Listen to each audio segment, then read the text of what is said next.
জানাতে লিপ্ত হয় এবং তারা যদি অবিবাহিত হয় তখন তাদের থেকে প্রমাণিত হলে, সঠিকভাবে যদি প্রমাণিত হয় বা চারজন সাক্ষী ঠিকভাবে যদি সাক্ষী প্রদান করেন কাজীর নিকট, বিচারকের নিকট, তখন তাদেরকে 100 দোররা করে মারতে হবে। তখন উনার এখতিয়ার, উনি জানার পর, ওই জায়গার মালিক উনি জানার পর উনি বলতে পারবে যে এই লাশ এখান থেকে নিয়ে যাও, এটা আমি কবরস্থানের জন্য দিই নাই, তোমরা আমার থেকে অনুমতি নেও নাই। যে সকল প্রশ্নের সমাধান অনুষ্ঠানের মাধ্যমে দেয়া হচ্ছে সেই প্রশ্নগুলো আপনারা যেন পুনরায় আমাদের মেসেঞ্জারে না পাঠান।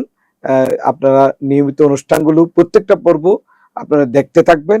আপনাদের মনে যে প্রশ্নগুলোর উদ্রেক হচ্ছে সেগুলোর সমাধান আপনারা সেখানে খুঁজে পাবেন। আপনারা দেখছেন জীবন ঘনিষ্ঠ মাসালা মাসাইল ভিত্তিক অনুষ্ঠান যুগ জিজ্ঞাসা। আসসালামু আলাইকুম রহমতুল্লাহি ওয়া বারাকাতুহু।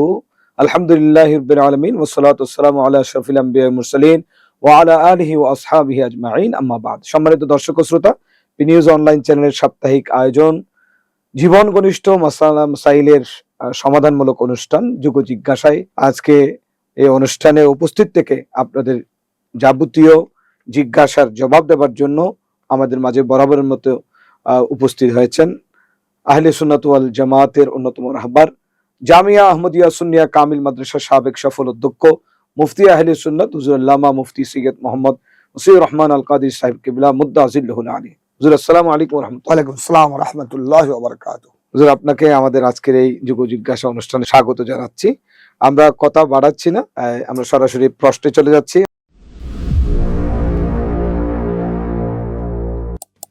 নিয়মিত পর্বের প্রথম প্রশ্ন, জেনা বেবিচারের হুকুম কি? বর্তমানে যে অল্প বয়সের ছোট ছোট নাবালেগা অনেক মেয়েদেরকেও ধর্ষণ করা হচ্ছে এবং ধর্ষণের পর তাদেরকে হত্যা করা হচ্ছে। এক প্রকারের এটা আইয়ামে জাহিলিয়তের যে বর্বর যে দৃশ্য বা ইতিহাস আমরা পড়েছি, দৃশ্য আমাদের চোখে ভেসে ওঠে, আমরা তার বাস্তব প্রতিফলন দেখতে পাচ্ছি। এই অবস্থায় এই শরীয়তের নির্দেশনা কি আছে যদি জাতির উদ্দেশ্যে বলতেন? এগুলাকে গুনাহে কবিরার মধ্যে অন্তর্ভুক্ত করা হয়েছে। সাথে সাথে এটার জন্য ইসলামী শরীয়তের মধ্যে কঠিন শাস্তির বিধান বর্ণনা রয়েছে কোরআনে পাকে, হাদিসে পাকে। যারা অবিবাহিত নর নারী, নারী পুরুষ, এরা যদি বিবাহ বহির্ভূত জানাতে লিপ্ত হয় এবং তারা যদি অবিবাহিত হয় তখন তাদের থেকে প্রমাণিত হলে, সঠিকভাবে যদি প্রমাণিত হয় বা চারজন সাক্ষী ঠিকভাবে যদি সাক্ষী প্রদান করেন কাজীর নিকট, বিচারকের নিকট, তখন তাদেরকে 100 দোররা করে মারতে হবে। 100 দোররা, 100টি বেত্রাঘাত করতে হবে। আর যদি বিবাহিত হয়, পুরুষ রমণী যদি বিবাহিত, তখন তাদেরকে জানা বেবিচার প্রমাণিত হলে তাদেরকে পাথর মেরে, এক কোমর পর্যন্ত গেড়ে পাথর মেরে, পাথর নিক্ষেপ করতে করতে তাদেরকে মেরে ফেলতে হবে, মৃত্যু নিশ্চিত করতে হবে।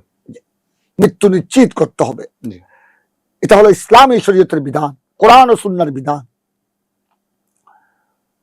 তো আজ আমরা দেখি এতে বর্তমান আমরা কিছুদিন যেটা দেখতেছি মিডিয়ার মাধ্যমে, আমাদের বাংলাদেশে অহরহ জেনা বেবিচার তো চলছে প্রাপ্তবয়স্কদের মধ্যে, কিন্তু এই যে ছোট্ট ছোট্ট রমণী, নাবালেগা, শিশু, ছোট্ট ছোট্ট মেয়েদেরকে যেভাবে জোরপূর্বক ধর্ষণ করে মেরে ফেলছে, এটা বাস্তবিক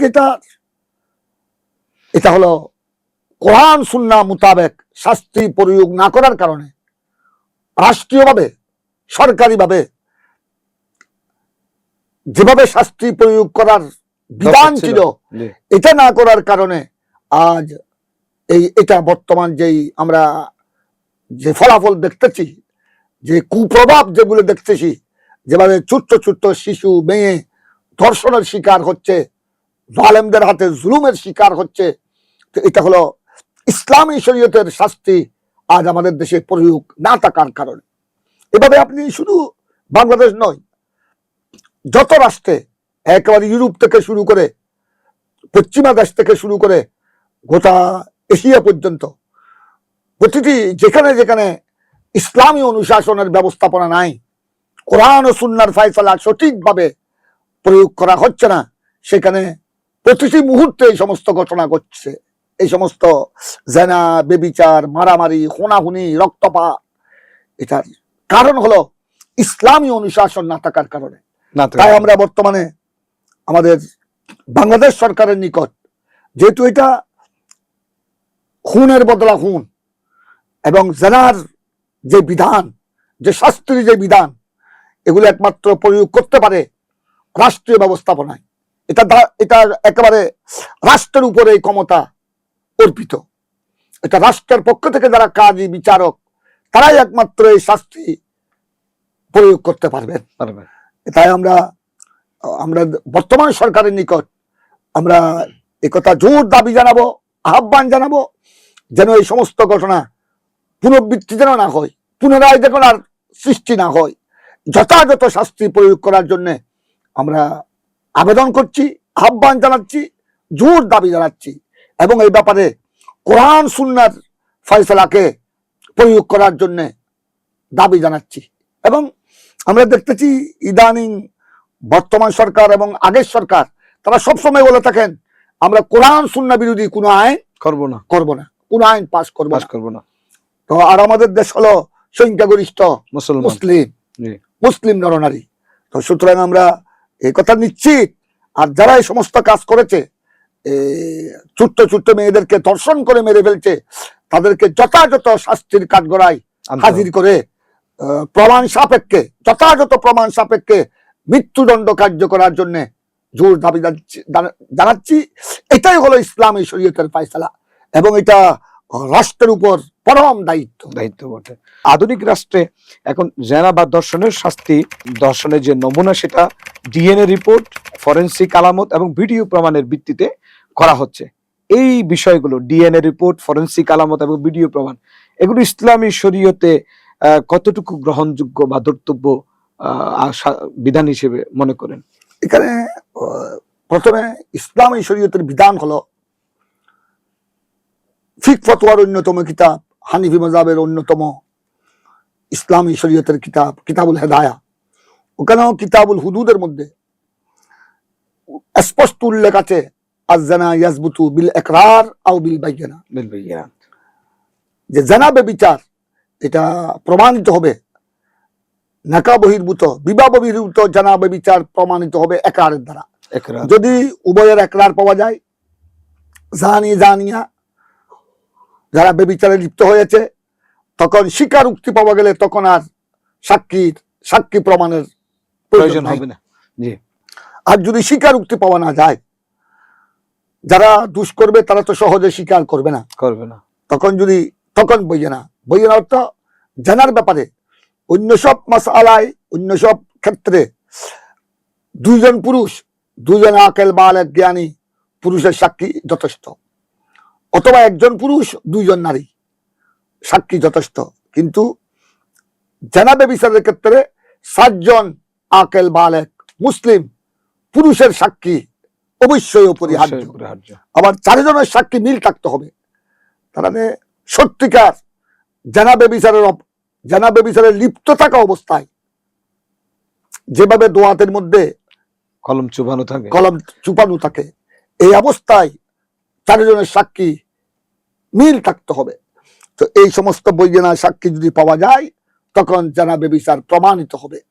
তারপর বর্তমান যেগুলা বিভিন্ন রিপোর্ট, বিভিন্ন আমাদের বৈজ্ঞানিক এই ডিএনএ রিপোর্ট আছে, আরো বিভিন্ন বৈজ্ঞানিক ভাবে যেগুলি ডাক্তারি শাস্ত্র অনুযায়ী যে সমস্ত রিপোর্টের ভিত্তিতে আপনার জানা ব্যভিচার প্রমাণিত হচ্ছে, এটা আমরা শরীয়ত মোতাবেক 1 নম্বর প্রমাণ হবে একরার, স্বীকারোক্তি আর বৈজ্ঞানা সাক্ষীদের সাক্ষী।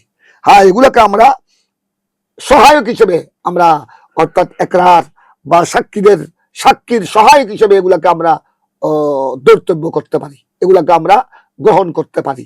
তবে যদি একরার পাওয়া না যায় আর যথাযথ সাক্ষী পাওয়া না যায়, শুধু বৈজ্ঞানিক এই সমস্ত রিপোর্টের উপর ভিত্তি করে আপনার জেলার যেই কঠিন শাস্তি এটা প্রয়োগ করা যাবে না। হ্যাঁ, সামাজিকভাবে কিছু তাজির শাস্তি প্রয়োগ করা যাবে, কিন্তু এখানে আমরা যদি সত্যিকার কোরআন ও সুন্নাহর বিধান যদি প্রয়োগ করতে চাই, যেটা রজম পাত্তর মেরে মেরে ফেলা, বিবাহিত নারী পুরুষ যদি জানা ব্যভিচারে লিপ্ত হয়, আর অবিবাহিত বালেগ বালেগা প্রাপ্তবয়স্ক নরনারী যদি জানাতে লিপ্ত হয়, তাদেরকে 100 টুকরা ইসলামী শরীয়তের শাস্তি প্রয়োগ করার জন্য আমাদেরকে একরার আর বৈজ্ঞানা অর্থাৎ 4 জন সাক্ষীর সাক্ষী অপরিহার্য। হ্যাঁ, এই সমস্ত যেগুলো আমাদের বৈজ্ঞানিক ভিত্তিক বিজ্ঞান ভিত্তিক যেগুলো রিপোর্ট ডাক্তারি শাস্ত্র অনুযায়ী, এগুলাকে আমরা সমাজকে কন্ট্রোল করার জন্য আমরা সামাজিক শাস্তি হিসেবে প্রয়োগ করতে পারবো। অসংখ্য ধন্যবাদ। দর্শক শ্রোতা, আমরা এবার আপনাদের পর্বে চলে যাচ্ছি।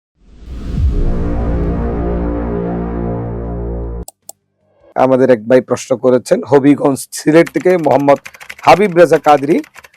উনি জানতে চেয়েছেন কবরের উপর মসজিদ নির্মাণ করলে শরীয়তের হুকুম কি? এখানে আমাদেরকে একটু বিশ্লেষণে যেতে হবে, যেটা মাকবারায়ে আম্মা, আল মাকবারাতুল মওকুফা, যে কবরস্থানকে যুগ যুগ ধরে সমাজের মানুষ কবরস্থান হিসেবে ব্যবহার করছেন, এলাকাবাসীকে এখানে দাফন করা হচ্ছে, এবং এটা অনেকদিন আগের কবরস্থান। ওখানে অনেক আগের মুরব্বীরা এটা কবরস্থানের জন্য দিয়ে গেছেন। যদিও কোনো লিখিত ডকুমেন্ট নাই, ওয়াকফনামা নাই, যুগ যুগ ধরে যখন এটা প্রচলিত কবরস্থান হিসেবে, 50 বছর আগ থেকে, 30 বছর আগ থেকে, 100 বছর আগ থেকে, 200 বছর আগ থেকে, সুতরাং এখানে লিখিত ডকুমেন্ট না থাকলেও এই যে যুগ যুগ ধরে প্রচলিত যেই একটা ধারা চলে আসছে, এটাই এই কথার দলিল যে এটা মাকবারায়ে মওকুফা হয়ে গেছে, এটা মাকবারায়ে আম্মা হয়ে গেছে, এটা পূর্বপুরুষের পক্ষ থেকে ওয়াকফনামা হয়ে গেছে। ওয়াকফনামার জন্য এটা লিখিত শর্ত নয়। তবে বর্তমান যেহেতু ফিতনার জামানা, ফিতনা ফাসাদের জামানা, এই জন্য মসজিদের জন্য কোনো জায়গা ওয়াকফ করলে বা কবরস্থানের জন্য ওয়াকফ করলে এটা লিখিত দলিল স্থাপন করা, ডকুমেন্ট থাকাটা জরুরি, এই জন্য যাতে পরবর্তী পর্যায়ে নেক্সট ম্যান যারা আসবে, ওই ওয়াকেফের জাগার মালিকের সন্তান, ছেলে মেয়ে, নাতি নাতিন, এরা যেন দাবি করতে না পারে, ফিতনা ফাসাদ যেন সৃষ্টি করতে না পারে। এই জন্য লিখিত দলিল করাটা উত্তম, বর্তমান সময়ের জন্য জরুরি। কিন্তু যুগ যুগ ধরে যে সমস্ত মাকবারায়ে আম্মা, যুগের সর্বস্তরের মহল্লাবাসী এখানে দফন হয়ে আসছে, ওগুলোর উপর মাকবারায়ে মওকুফা, মাকবারায়ে আম্মা, যেখানে অনেক মইয়তকে দফন করে আসছে, এটার উপর মসজিদ নির্মাণ করা হারাম, না জায়েজ। যেহেতু এটা মইয়তের হক, মসজিদ যেরকম, মসজিদ যেটা আল্লাহর, এটা মইয়তের হক হয়ে গেছে, একদম কবর থেকে শুরু করে তাহাতুসরা থেকে শুরু করে আসমান পর্যন্ত। সুতরাং এখানে আর এই মাকবারা কবরস্থানকে এখানে মসজিদ, স্কুল, কলেজ, মাদ্রাসা, এমনকি কোনো দুনিয়াবি অফিস আদালত কিচ্ছু করা যাবে না।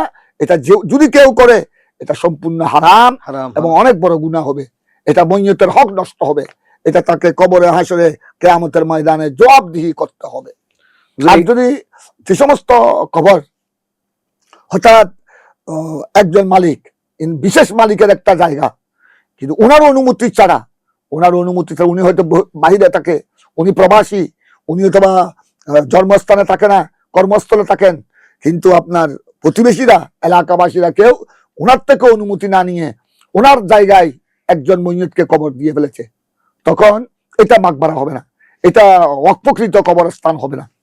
এটা যেহেতু উনি এটা কবরস্থানের জন্য ওয়াকফ করেন নাই বা অনুমতি দেন নাই, তখন ওনার এখতিয়ার, উনি জানার পর, ওই জায়গার মালিক উনি জানার পর উনি বলতে পারবে যে এই লাশ এখান থেকে নিয়ে যাও, এটা আমি কবরস্থানের জন্য দিই নাই, তোমরা আমার থেকে অনুমতি নেও নাই। তখন এইটার উপর উনি ইচ্ছা করলে, ওই জায়গার মালিক, যেহেতু এটা ওয়াকফকৃত কবরস্থান নয়, এটা উনার ব্যক্তিগত মালিকানাধীন, উনি তখন ইচ্ছা করলে উনার অনুমতি ছাড়া যে মইয়তকে এখানে কবর দেওয়া হয়েছে, উনি পরবর্তী পর্যায়ে ইচ্ছা করলে ওই আপনার কবরকে ওখান থেকে স্থানান্তর করে, অন্য জায়গায় ট্রান্সফার করে উনি ওই জায়গায় মসজিদ ইবাদতখানা নির্মাণ করতে পারবেন। কিন্তু যেটা আপনার সাধারণ কবরস্থান, আম কবরস্থান, আল মাকবারাতুল মওকুফা, ওয়াকফকৃত কবরস্থান, ওখানে আপনার মসজিদ নির্মাণ করার কোনো সুযোগ নাই, অন্য কোনো প্রতিষ্ঠান নির্মাণ করারও কোনো সুযোগ নাই। যদি করে তারা অবশ্যই গুনাহগার হবে। অসংখ্য ধন্যবাদ। দর্শক পর্বের একেবারে শেষের দিকে চলে এসেছি। একটি মাত্র প্রশ্ন রয়েছে, এটা একটু ব্যতিক্রম ধর্মী প্রশ্ন, যদিও বা কোরবানি আইয়ামুন নাহার আমাদের থেকে বিদায় নিয়েছে। তারপরেও এটি ভোলা থেকে মোহাম্মদ আলম নামে এক ভাই এই প্রশ্নটি করেছেন। উনি জানতে চেয়েছেন যে কোরবানির পশুকে বিভিন্ন নামে আখ্যায়িত করা হয়, অনেক নেতার নামে, অনেক খেলোয়াড়ের নামে। তো এইভাবে না কোরবানির পশুর নামকরণ করা হলে কোনো ব্যক্তির নামে বা বিধর্মীর নামে, সেই ক্ষেত্রে সেই পশু দিয়ে কোরবানি হবে কিনা?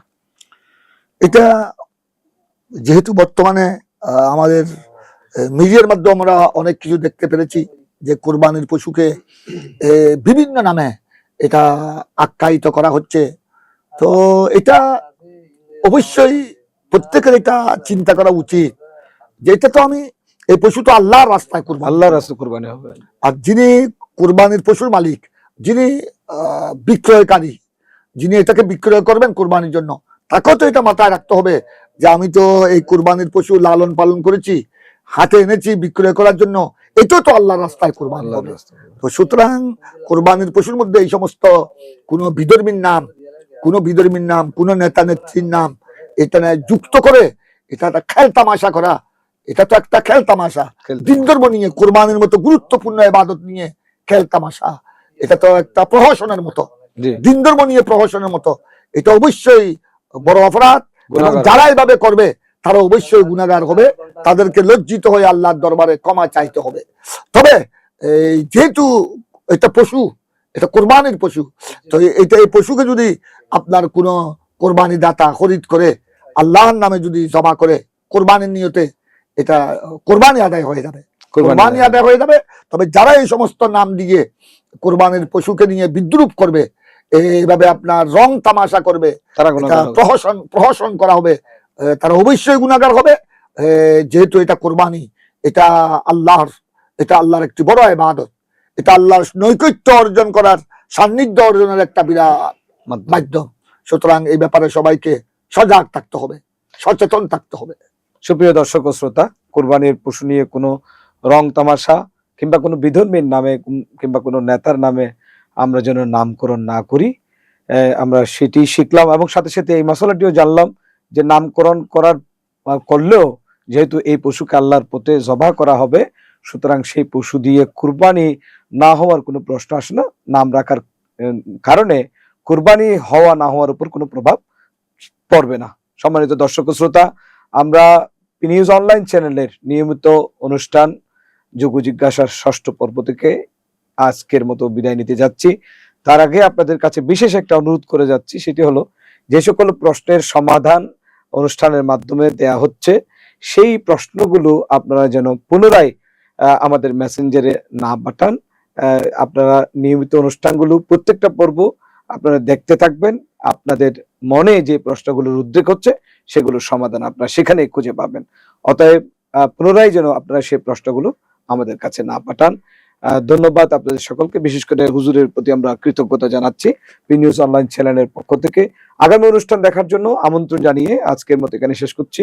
ওয়া আখিরু দাওয়ানা আলহামদুলিল্লাহি রাব্বিল আলামিন। আসসালামু আলাইকুম ওয়া রাহমাতুল্লাহ।